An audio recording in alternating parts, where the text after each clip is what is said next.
Praise the lord pastor గారు. నా పేరు సుధారాణి. నేను విజయవాడ నుంచి సాక్ష్యాన్ని పంచుకుంటున్నాను.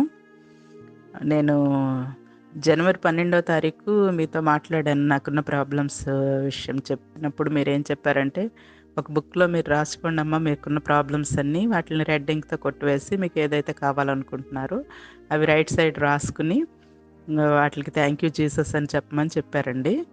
అప్పటి నుంచి నేను మీరు చెప్పినట్లుగానే నా జీవితంలో ఏదైతే నేను కావాలని కోరుకుంటున్నానో అవన్నీ రాసుకుని పేపర్ మీద థ్యాంక్ యూ జీసస్ చెప్తున్నానండి రోజు.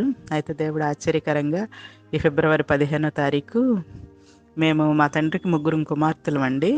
అయితే మగపిల్లలు లేరు.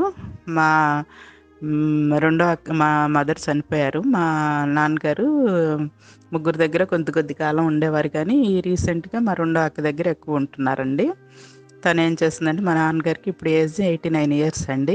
ఆయనకి కొంచెం మతిమరుపు, జ్ఞాపకశక్తి తగ్గటం వల్ల, మతిమరుపు రావటం వల్ల తను ఆయనకున్న మా ఇద్దరు ఫాదర్ ఇద్దరు టీచర్స్‌గా చేసి రిటైర్ అయ్యారండి. ఆయన దగ్గర చాలా అమౌంట్ ఫిక్స్డ్ డిపాజిట్స్ ఉంది.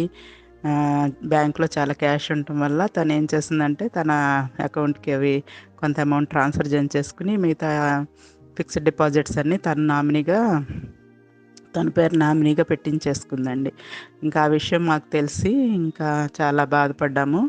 అయితే మరి బ్యాంక్ వాళ్ళని మేము అప్రోచ్ అయినప్పుడు వాళ్ళేం చెప్పారంటే, మీరు అది ఆ ఫిక్స్డ్ డిపాజిట్స్ లాక్ చేయండి. మీరు ముగ్గురు సంతకం పెడితేనే అవి ఓపెన్ అయ్యేటట్లు సిస్టంలో మేము లాక్ చేస్తామమ్మా, మీరు లెటర్ ఇస్తే కనుక అని చెప్పినప్పుడు మేము అట్లా లెటర్ ఇచ్చామండి. దేవుడు అద్భుత రీతిగా మరి మా సిస్టర్ మనసుని మార్చి ముగ్గురు సమానంగా తీసుకుందామని చెప్పి తనంతటికి తనే వచ్చి మరి మేము ముగ్గురు సంతకం పెట్టి మా నాన్నగారిని తీసుకువెళ్ళి ఆ ముగ్గురు ఈక్వల్గా డబ్బులు పంచుకోవడం జరిగిందండి. ఇంత గొప్ప అద్భుతం దేవుడు నా పట్ల జరిగించినందుకు ఆ దేవాది దేవునికే కోటి కోటి కృతజ్ఞతలు తెలియజేస్తున్నానండి. మరి ఈ రీతిగా ప్రార్థించాలని మార్గం చూపించిన జాషువా బ్రదర్కి కూడా నా నిండు వందనాలు తెలియజేస్తున్నాను. ఈ సాక్ష్యం అనేకులను బలపరుస్తుందని నమ్ముతూ దేవుని నామానికి మహిమను చెల్లిస్తున్నాను. ఆమేన్.